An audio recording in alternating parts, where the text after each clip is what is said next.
Hello everyone, welcome back to another episode of r/slash Tales from Tech Support. In today's episode, I now know how NERO felt. Office downgrade, don't shoot the messenger. I think this printer is magic. One isn't the loneliest number. Before we get started, make sure to subscribe so you will never miss a video. So let's get started. I now know how NERO felt. Year is 2019. I had been at small MSP for 3 years now and things were going gangbusters. Picked up numerous clients, installed some big hardware, grown from 2 people on the service desk to 8. Things were overall just going great. There was this one customer that was really being hard to work with.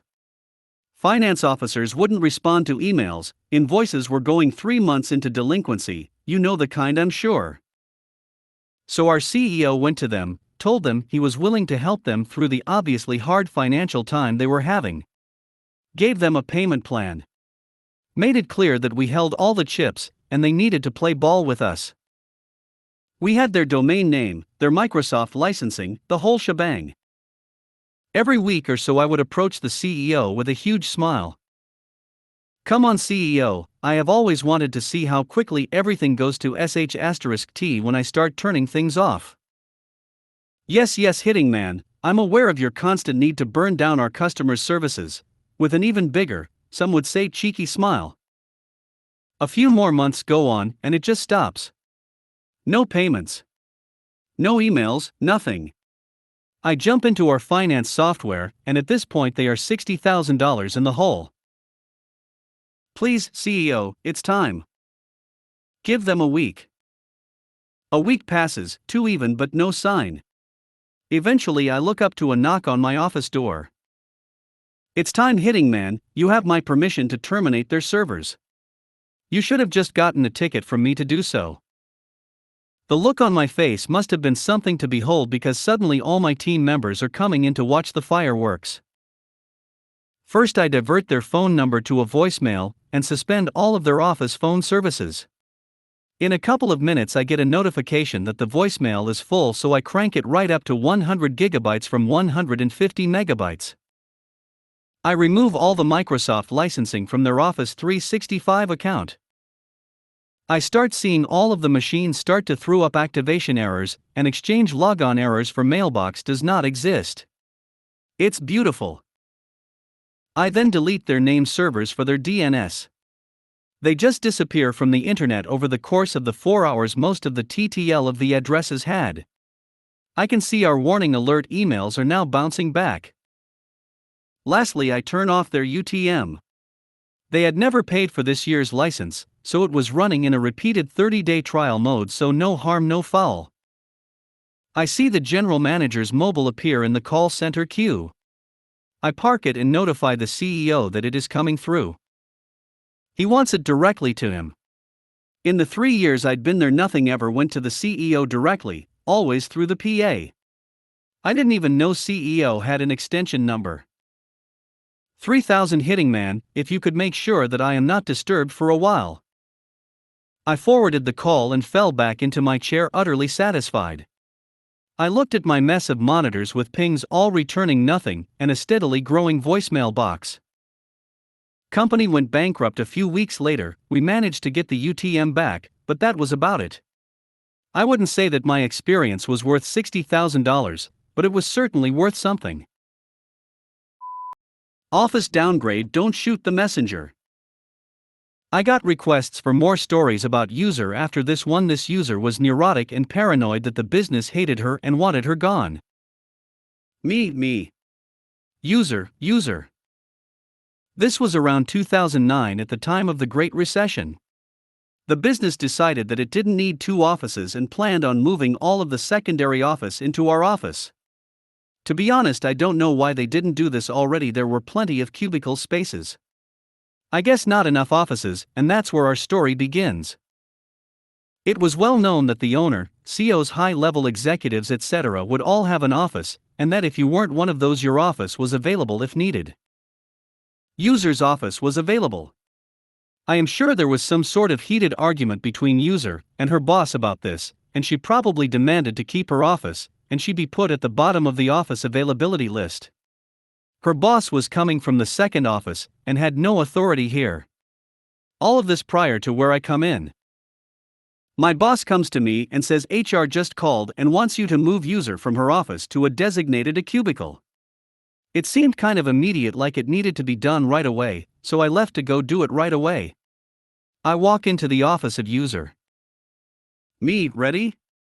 As I say it, I look around and realize the office is not packed, but didn't think much of it. Maybe she wanted to move her non-IT stuff later. User looks at me, huh? Before I can say anything about the move, user, no, I am not going anywhere. I already said I can't, and so, her boss said so. Me, I know you're not yelling at me. I was told from my boss and HR to move you. I am doing my job. Take it up with them. User, well, I can't do mine like this. Don't touch any of my stuff. I walk back to the IT area, she flies over to the HR/executives area. I hear her from the other side of the office area screaming bloody murder and bringing up my name in a negative fashion. I tell my boss what occurred and he called HR. I am brought in minutes later, so that her boss, my boss, HR, etc. are all there. She is now crying, and the impression I get is that she was reprimanded. The HR lady, who is the sweetest person in the world, has this look of angry and disbelief, like she never saw anything like this before. Her boss was saying things like, I don't know why you're being like this, and I told you I would try and make sure you keep your office, but it's not guaranteed.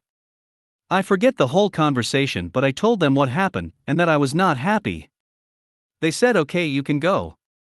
I get a call from HR later apologizing and saying we will let you know when she is not in her office, so you can move her stuff. I moved it, and that was it.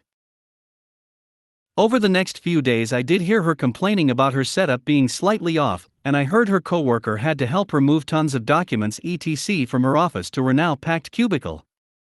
I heard whispers around the office like, this is what happens if you don't keep up the times, like the fact that she didn't want to move to a cubicle because she couldn't fit all her documents in it. All could have been avoided if she learned to scan files instead of printing and storing. Old school mentality. She rarely contacted IT for anything after that, and when she did, it was through her boss, and if I had to deal with her directly, she was forced fake nice. Whatever.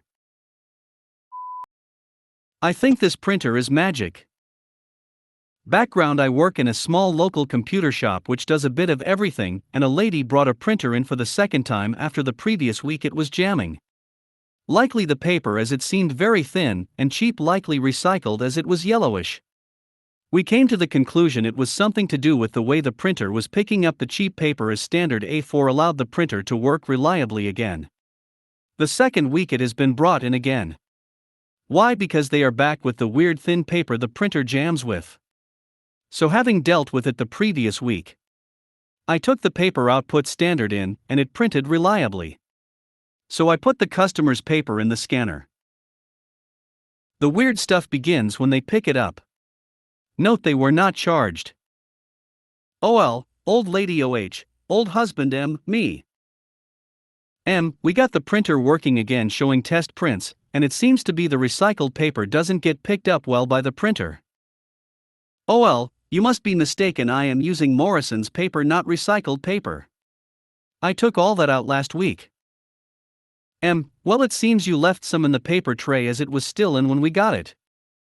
OL, no, I removed it all.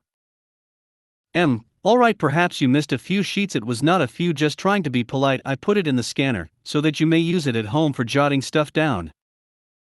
OL, it wasn't in the paper tray, with the focus being on the I put it in the scanner, there was no paper in the tray. OH, must have been magic, dear. The look the old lady gave him almost sent me over the edge, cause it was such a confused, but also angry face, and clearly the old husband wanted out cause he rather quickly took the printer to their car. 1 isn't the loneliest number. I was working for a small company, whose bread and butter was online retail sales. Onboard RAID died on the sole physical web server the website ran on. Replacement board had about a 3-week lead time. Department head recommended replacing the server, but even then, the store would be down for a week or two, and we'd have to get a dollar vendor to set up their proprietary software.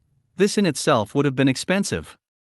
As the owner is flipping his sh*t, I peeked at the server and noticed it just had 2 hard drives, and thought to myself there's no way it would be this easy.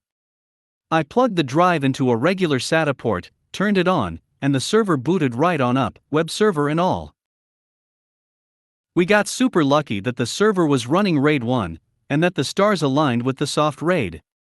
I got a bunch of attaboys, and I recommended right then and there that we just replace the server since it was already about 5 years old at that point anyway.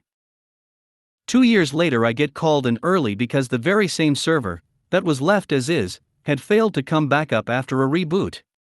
By the time I got there, the owner and department head are arguing about whose fault it was between them that the server had never been replaced, and they ask me if there's anything I can do. By that point I was aware that all the important bits of the e-commerce site, including the DB, were hosted on a different server. I popped open the case, moved the cable from the bad drive to the second drive that hadn't been touched for 2 years, powered it back up, and everything worked fine. Other than being more than 2 years behind on updates. More attaboys were given, and the server was replaced within a month after that.